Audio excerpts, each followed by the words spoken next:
grâce, tout est grâce. Tout est grâce, tout est... En étant au bureau, en train de travailler devant l'ordinateur, vous savez ce qu'ils font, que l'ordinateur consomme beaucoup d'énergie. Alors moi, le premier jour, j'ai eu vraiment de terribles maux de tête. Vers midi comme ça, je sentais vraiment que je ne pouvais plus. Je commençais à avoir chaud et puis j'ai eu des maux de tête. Et ben bon, je me suis dit, ben, en plus de ça, ben, à la pause au bureau, comme tu le sais, ben, tout le monde commence à manger et puis tout ça, il y a des, dans le micro-ondes et puis ça sent la bouffe au bureau à midi. Et là, mes sens devenaient beaucoup plus aigus. Hein, j'ai jamais aimé manger que pendant cette période de jeûne. Alors, mais quand même, je suis passé à travers la première journée, mais par après, ça a commencé à s'améliorer. Amen. Et le deuxième jour, ça va, j'ai même dit à ma femme, tiens, mais le troisième jour, j'ai dit, mais je commençais même à oublier que je devais manger. Vers la fin, ma femme peut vous le dire, j'arrivais à la maison après le travail, il était même 20h, je n'étais pas pressé d'aller manger. Et jusque-là, je me disais, mais tiens, c'est quelque chose de spécial parce que je n'ai jamais fait ça avant. Et par après, j'ai commencé à regarder la balance pour voir si je commençais à perdre du poids. Parce que c'est quand même intéressant de perdre du poids parce que bon, les gens autour de moi me commençaient à me dire que je commençais à attraper un petit ventre. Et puis j'ai constaté exactement, à la troisième semaine, je perdais 3 kilos. Je perdais 3 kilos et ça devenait encore beaucoup plus intéressant. J'ai dit à ma femme, tiens, je vais chercher un moyen pour que cette période de jeûne, sa continuation puisse être quelque chose pour moi, même au niveau de la santé, que je change ma façon d'être. Même ma façon, mon régime alimentaire, pour que ce soit un changement. Alors, arrivé à la fin, comme hier, bon, parce que j'avais dit à ma balance que bon, le premier jour j'avais de mon tête, et puis elle m'a appelé hier. Moi, je lui ai dit oui, là je n'ai pas encore mangé, je n'ai même pas encore bu de l'eau depuis hier, depuis la soirée, jusqu'à la soirée. Et puis j'ai compris quelque chose que c'est plus, le début était beaucoup plus difficile, mais le couronnement à la fin, c'est cette sensation que j'ai moi personnellement d'avoir traversé. Peut-être pour vous, vous êtes habitué à jeûner, mais moi, pour moi, c'est quelque chose, c'est un couronnement. C'est un couronnement pour moi. Alors, si, je ne sais pas s'il y a des gens, j'ai commencé à dire que bon, j'espère que mes propos ne vont pas choquer quelqu'un, mais j'espère que ce soit une fortification pour la personne qui a abandonné, qui n'a pas pu continuer ou bien qui a triché, qui se sentait, voilà, j'ai faim, voilà, je ne peux pas faire quoi, j'ai la grippe et puis tout ça. Bon, je pense que la prochaine fois, il faut tenir bon. Parce que dans la vie, en réalité, surtout dans cette société, la persévérance, c'est quelque chose, même les gens les plus riches le disent.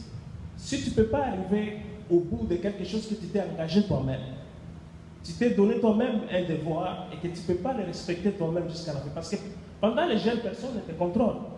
Moi, je pouvais manger, personne ne me contrôlait. Même ma femme pouvait j'étais au bureau, j'étais ailleurs, je pouvais manger, je pouvais boire. Mais quand tu te regardes devant le miroir et que tu te dis, ben, tiens, je suis devant moi-même et je me suis promis de faire ça, je dois aller jusqu'au bout. Mais cette sensation-là, je vous dis, c'est quelque chose d'incroyable. Et moi, je n'ai pas pu le faire, c'est sûr et certain que Dieu était avec moi pendant toute cette période-là. Et pour finir, j'ai dédicacé cette période pour moi parce que je me suis rendu compte aussi que c'est vers la fin de l'année. Et on arrive vers la fin et on commence l'année 2016. Moi, personnellement, l'année 2016, j'ai dédié ça. Je veux que ma présence sur cette terre en 2016 soit une bénédiction pour quelqu'un en 2016. Je ne sais pas ça va être qui, mais je veux que ça soit, je veux être une bénédiction pour quelqu'un. Alors j'espère que mon témoignage va vous apporter quelque chose à vous. Et surtout aussi pour mes enfants, parce que vous allez constater que mon fils a eu son anniversaire, son premier anniversaire aujourd'hui. Alors ça, en tant que père, je trouve que c'est un bon modèle de persévérance. Je vous remercie. Amen, amen. Acclamons le Seigneur. Plus que ça, s'il vous plaît, acclamons le Seigneur. Que Dieu bénisse notre frère. Amen, amen, amen. C'est un encouragement pour tout le monde. C'est un encouragement pour tout le monde. Je crois qu'Edad nous l'avait dit, qu'il avait jeûné un jour, 7 jours, et n'ayant pas mangé, il est arrivé jusqu'au 8e jour et il n'était pas mort. Amen. Lorsqu'on fait le jeûne, il y a toujours un bénéfice du jeûne. Le jeûne ne se passe pas sans qu'il y ait quelque chose qui puisse se faire dans nos vies. Et c'est pour cela qu'aujourd'hui, on veut rendre grâce au Seigneur pour tout ce qu'il a fait pour nous. Lorsque toi, tu vas te décider de ne pas manger, tu sentiras que le corps va trembler. Mais lorsque tu es sous l'onction, lorsque c'est le Saint-Esprit qui donne la force, tu sentiras que tu peux arriver jusqu'au bout. Et c'est pour cela que nous disons, je puis tout par celui qui me fortifie. Amen. Aujourd'hui, c'est une journée d'action de grâce. Une journée où nous voulons dire merci au Seigneur. L'action de grâce, dire merci, c'est une clé qui ouvre certaines choses dans la vie d'une personne. Tu verras que lorsque tu étais avec tes parents, à chaque fois qu'ils te tendaient un cadeau, qu'ils te tendaient quelque chose, ils attendaient que tu dises merci. Et une fois qu'ils te tendaient la chose et que tu partais sans dire merci, certains des parents disaient, tel, reviens ici. Ils t'arrachent même la chose parce que tu n'as pas dit merci. Et c'est dans l'éducation de quelqu'un de dire merci. Donc tout petit, nos parents nous ont appris à dire merci.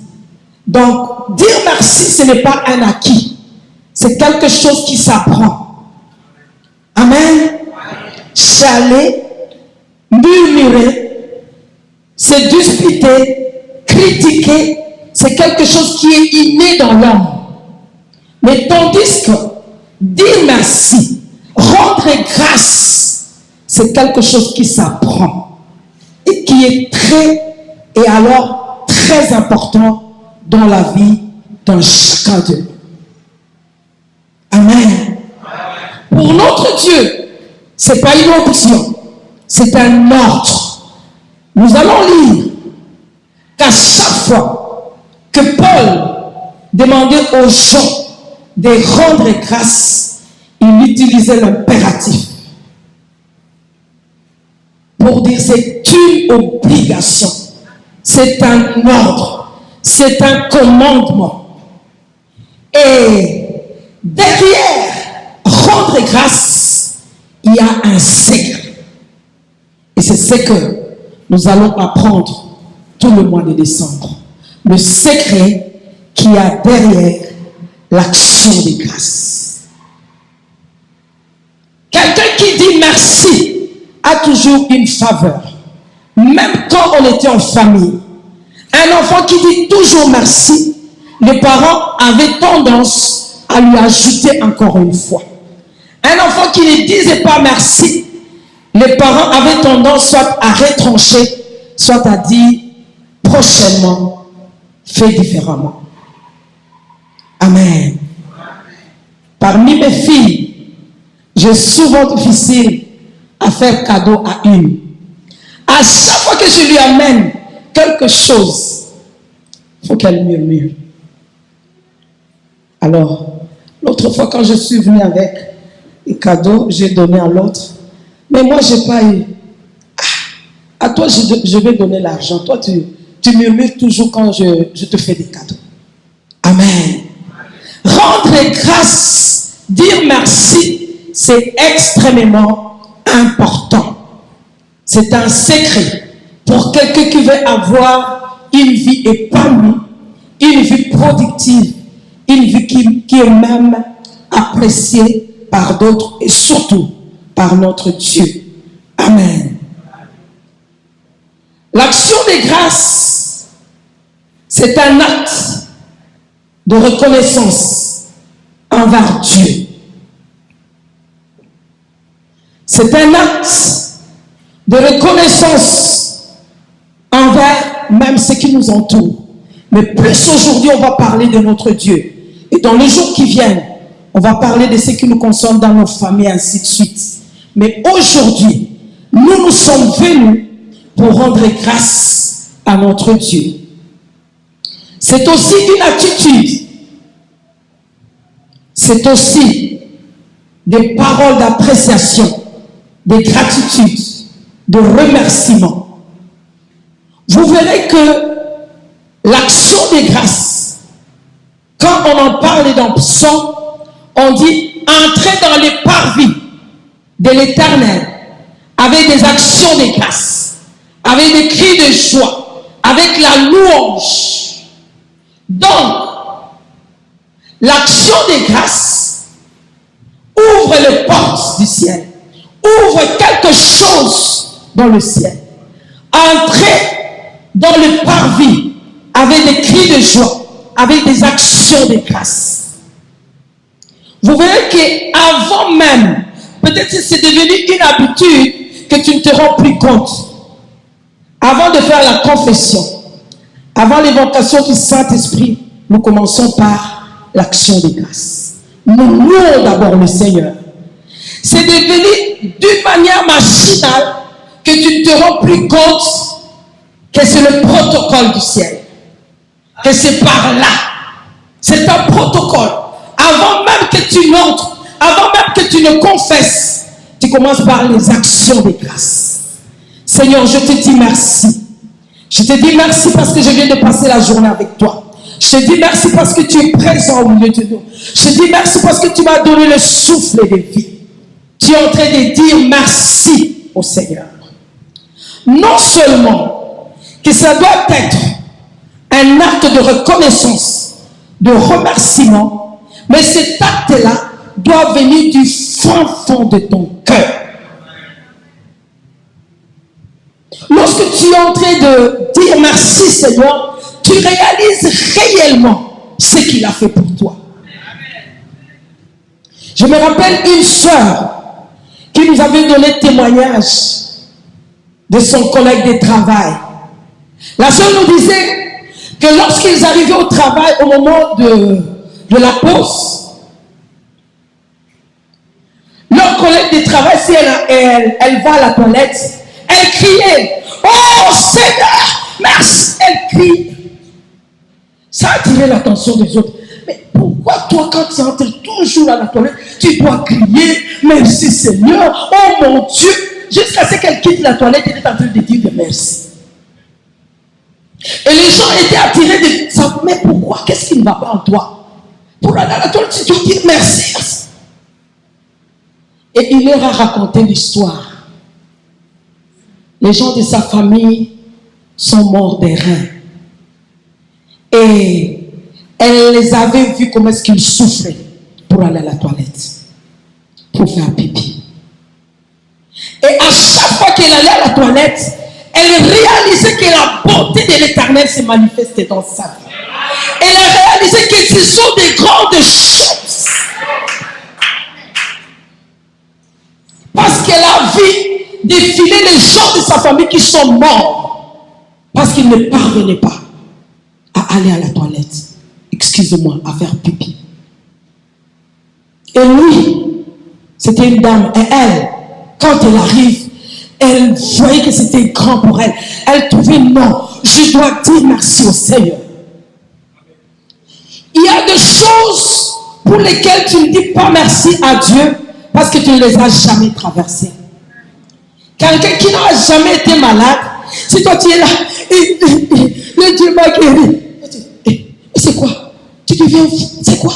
Qu'est-ce qui ne va pas? Non, c'est parce que toi tu n'es pas encore passé par là. Mais lui réalise le fait d'être en bonne santé, c'est quelque chose pour lequel il doit dire merci à Dieu.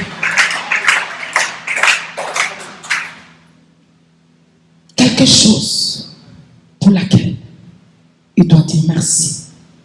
Merci à Dieu. Quelqu'un qui est entré dans un mariage et il a eu des enfants. Il a eu des enfants aussi facilement. ne réalisent pas que c'est un don de Dieu. C'est un don de Dieu. C'est un don de Dieu.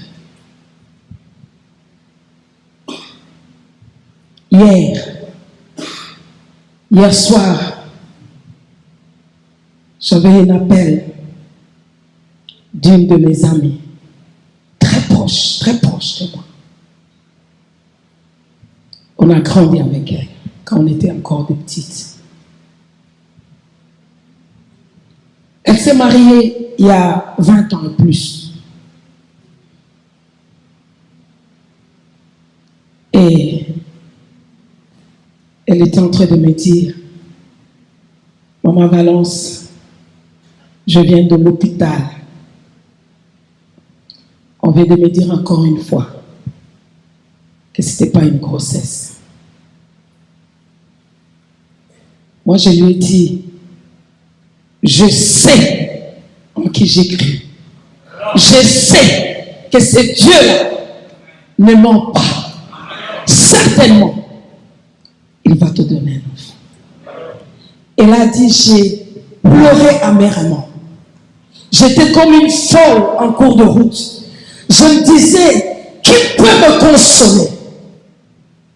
J'ai dit des choses qu'il ne fallait pas. Mais à un certain moment, je me suis ressaisie. Nous allons nous rappeler de la femme de Job. Maudit Dieu meurt. Est-ce que tu es capable de remercier l'Éternel lorsque rien ne va dans ta vie? Est-ce que tu es capable de dire merci à Dieu lorsqu'il y a des choses qui ne marchent pas dans ta vie?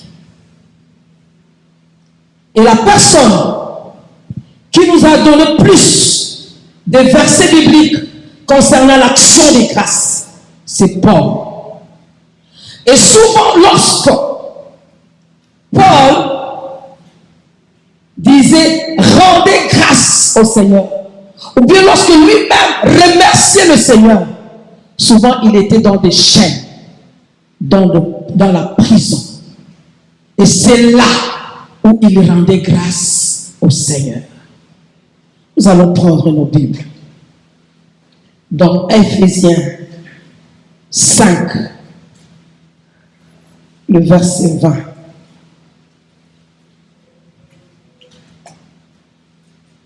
Éphésiens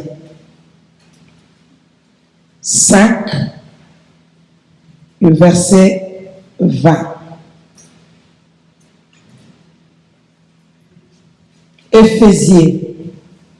Éphésiens 5, plutôt. Éphésiens 5, le verset 20. 1 Thessaloniciens 5, le verset 18. 1 Thessaloniciens 5, le verset 18. Et Psaume 50, le verset 14 à 15, 22 à 23. Éphésiens 5, le verset 20.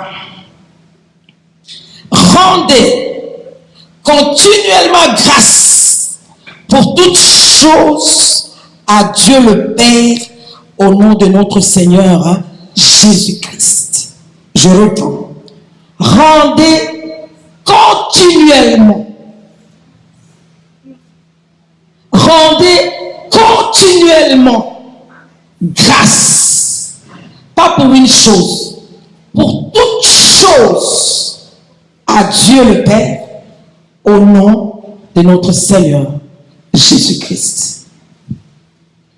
Rendez continuellement grâce pour toute chose à Dieu le Père au nom de notre Seigneur Jésus-Christ. 1 Thessaloniciens 5, verset 18. Je vais commencer par 16 à 18. Soyez toujours joyeux, priez sans cesse, rendez grâce en toutes choses, car c'est à votre égard la volonté de Dieu en Jésus-Christ. Soyez toujours joyeux, priez sans cesse, rendez grâce en toutes choses, car c'est à votre égard la volonté de Dieu en Jésus-Christ. Nous prenons Psaume 50.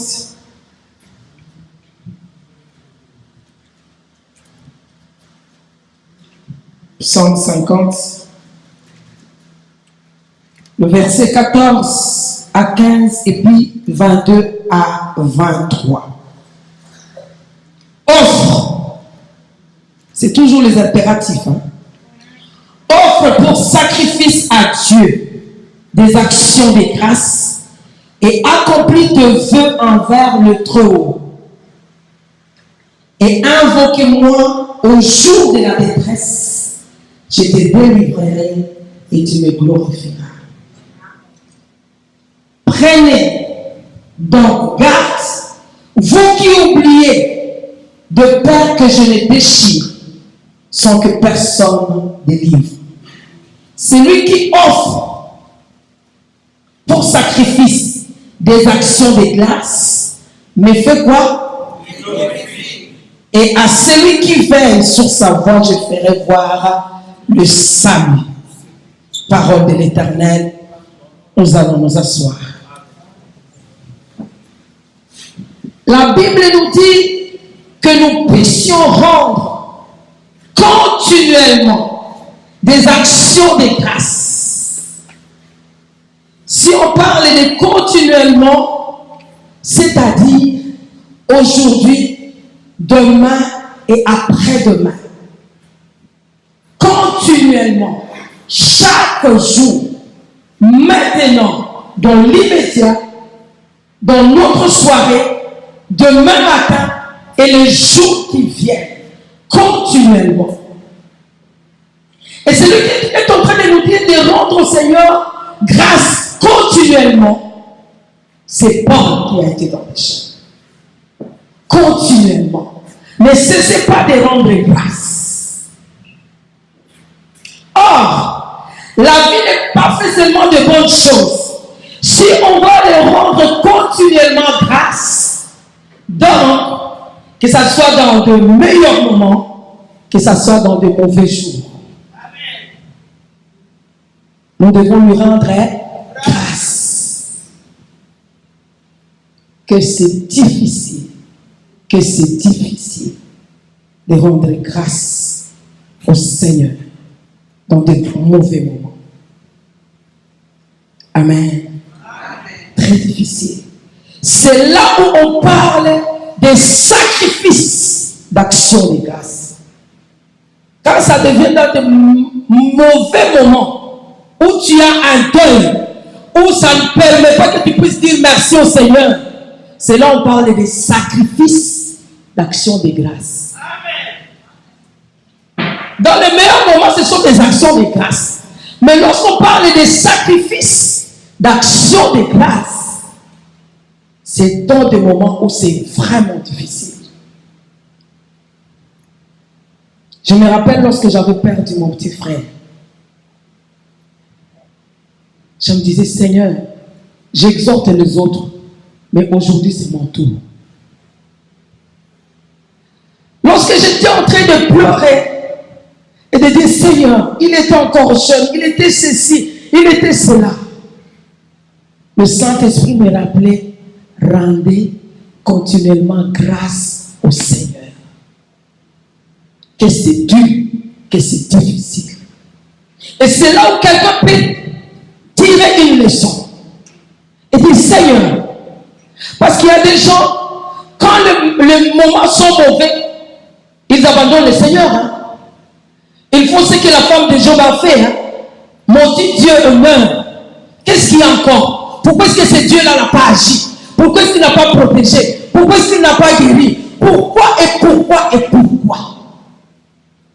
Comme je vous ai dit au début, c'est très naturel qu'un homme puisse murmurer puisse chialer, puisse critiquer. C'est très naturel, c'est dans l'homme. Mais pour dire merci, c'est un grand exercice qu'on doit apprendre. Et ici, on nous dit continuellement. La Bible nous dit tout concourt au bien de ceux qui aiment Dieu. Qui sait que lorsque mon petit frère là avait reçu Christ, s'il pouvait rester dans ce monde, peut-être Christ ne pouvait pas lui servir, il pouvait bien l'abandonner. Et c'était le meilleur moment où il devait partir. Mais souvent, lorsqu'on a des chagrins dans le cœur, on ne pense pas à ça. On dit, Dieu, tu devais quand même. Tu devais, j'avais besoin de cette frère. J'avais besoin de mon frère. Pourquoi? Il y a des questionnements qui passent au travers de nos têtes. Mais ce matin, je méritais dire que le Seigneur nous donne l'ordre. Il nous commande de le rendre grâce continuellement. Que les circonstances soient bonnes ou mauvaises, continuellement, en toutes choses. Peut-être lorsque je suis en train de dire rendre grâce, tu ne comprends pas grand-chose. Je suis en train de parler, de remercier le Seigneur, d'exprimer la gratitude envers ton Dieu. Seigneur, merci, parce que tu m'as donné mes frères et sœurs qui sont à l'église avec moi. Vous savez que la solitude peut tuer quelqu'un. Merci de m'avoir donné ce mari. Merci de m'avoir donné cette femme. Merci de m'avoir donné ces enfants. Merci de m'avoir donné les collègues du travail. Vous savez que nous passons plus du temps au travail. Ouais. Et si ces collègues-là ne sont pas là, tu ne sauras pas travailler. Parfois, tu ne te rends pas compte pour les choses pour lesquelles tu dois dire merci. Quand tu te réveilles le matin, tu dis Seigneur merci pour le souffle de vie. Seigneur merci parce que je mets mon pied par terre. N'attends pas que tu ailles à l'hôpital pour dire merci au Seigneur. N'attends pas que tu vois des situations catastrophiques pour dire merci au Seigneur. Merci parce que je suis dans un pays où il y a la paix.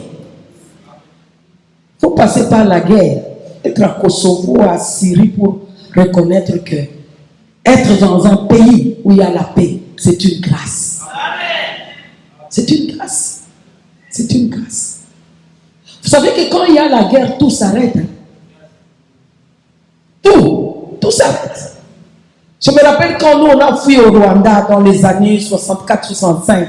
Tout s'arrête, 67, tout s'arrête. Ma mère était une grande commerçante, tout s'est arrêté. Tout. Et quand on quittait la maison, elle disait, le commerce, je ne peux rien. Donc c'était comme la femme de l'autre qui regardait en arrière. Elle regardait tout, mais elle ne pouvait rien faire de ça. Quand il n'y a pas la paix dans un pays, rien ne va. Quand tu te réveilles le matin, dis merci au Seigneur pour la paix ici au Canada. Dis merci pour ton pays d'origine quand il y a la paix. C'est quelque chose. Réalise que quand il n'y a pas de paix, les enfants ne vont pas à l'école. Quand il n'y a pas de paix, il y a certaines choses que tu ne peux pas faire. Quand il n'y a pas de paix, je vais te le dire, il n'y a pas l'église. L'église reste dans le cœur et dans vos maisons. Parce que si on est en train de, les militaires sont en train de tirer de partout, tu vas venir ici comment? Il faut qu'il y ait la paix pour qu'on soit ici à l'église. Amen. C'est quelque chose qui est déjà arrivé à qui? Lorsque l'armée de Kabila entrait, avant nous avions dit le culte sera à 17h. Après c'était à 16h. Après c'était à 14h. Après on a dit non, il n'y a pas moyen qu'il y ait culte. Parce qu'il n'y a personne qui peut passer sous les tirs des militaires. Lorsque tu te retrouves quelque part, réalise l'Éternel est en train de faire dans ta vie? Pourquoi avant de manger, on dit merci au Seigneur? Tu ne réalises pas ça? Pourquoi on dit merci au Seigneur? Il y a d'autres qui ont faim, mais toi tu as mangé. Tu dois dire merci au Seigneur. Tu dois dire merci au Seigneur que cela puisse aussi apporter quelque chose pour ta santé. Tu dois dire merci. Merci au Seigneur. Et Jésus-Christ est l'exemple et le modèle de dire merci. 100% homme qu'il était, 100% Dieu qu'il était, il disait merci. Père, je te rends grâce. Mais maintenant, pourquoi toi tu n'aimes pas dire merci? Parfois même tu quittes ton lit sans rien dire.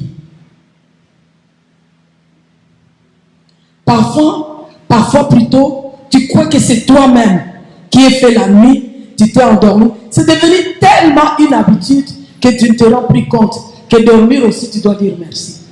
Les gens qui font des cauchemars savent le prix du sommeil. Oui. Oui. Quelqu'un qui a fait une semaine sans dormir, il connaît le prix du sommeil. Il connaît le prix du sommeil. Il est en train de dire, qui peut me donner le sommeil? Qui peut? Amen. Il faut que chacun de nous réalise. Qu'est-ce que l'Éternel a fait dans ta vie, ou bien qu'il n'a pas encore fait, auquel tu aspires, pour lesquels tu dois lui dire merci. Celui qui remercie le Seigneur continuellement, c'est quelqu'un qui a la foi. Nous sommes sûrs continuellement. Oui. Parce que tu lui dis déjà merci pour 2016. C'est ce qu'on a fait ici, non? Merci déjà pour... Donc tu as la foi que l'Éternel va réaliser des choses dans ta vie. Et tu lui dis déjà merci pour ce qu'il va réaliser.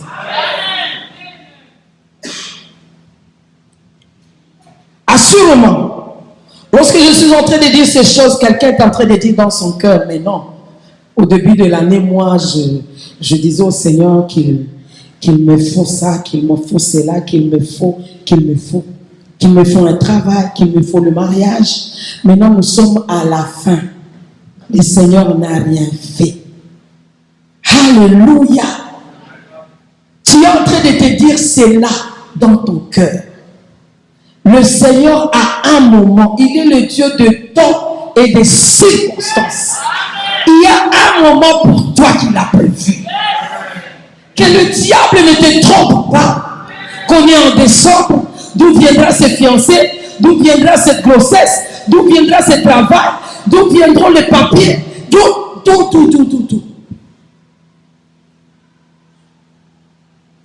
Le diable aime nous garder dans de murmures, de ronchonnements, pour que cela crée des soucis en nous et pour te précipiter à la mort rapidement. Mais quelqu'un qui loue continuellement le Seigneur, lorsque les moments difficiles viennent, la personne brandit ce que l'Éternel a fait pour lui. Il dit, celui qui a fait ceci pour moi, fera aussi l'autre là. Ce n'est pas impossible pour lui. Alléluia.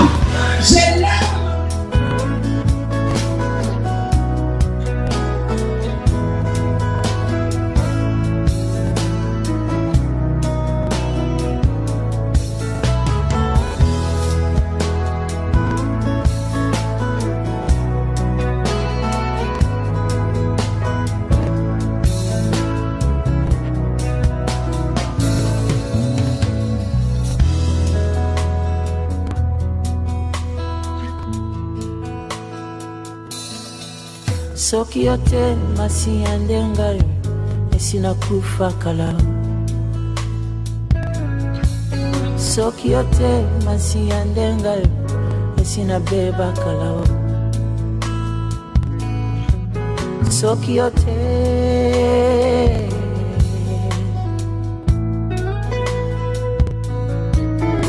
batia na liste ya liwa balengelanga mpona kufa kasi ngolu ya nzambe eleki makasi penza héritier du malheur par le sang aveugle ngako innocent kasi mokonzi monene andimi kokufela ngai soki yo te nasiya nde ngai esi nakufa kala soki yo te nasiya nde ngai esi nabeba kala soki yo te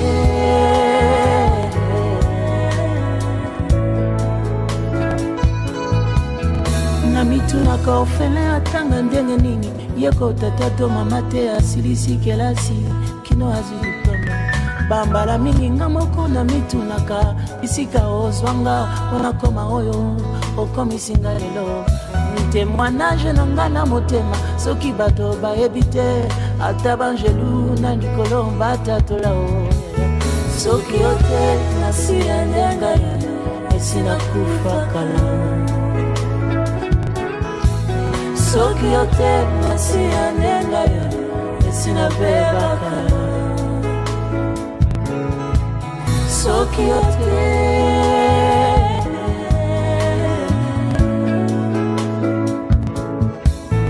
Nzambe ya seconde chance bisika bato bakangi bikuke olobi na ngai okofungala mpona leka lisusu yaya si je n'avais pas pour moi le Dieu de Jacob na mitunu akokaki okoma wapi na Kinshasa mpe la vie nyonso ya lelo basala baplan balengela kutu jusqu'à la dernière minute kasi sukasuka mokonzi na ngai kotilika mango soki yo te nasiya nde ngai esi nakufa kala soki yo te nasiya nde ngai esi nabeba kala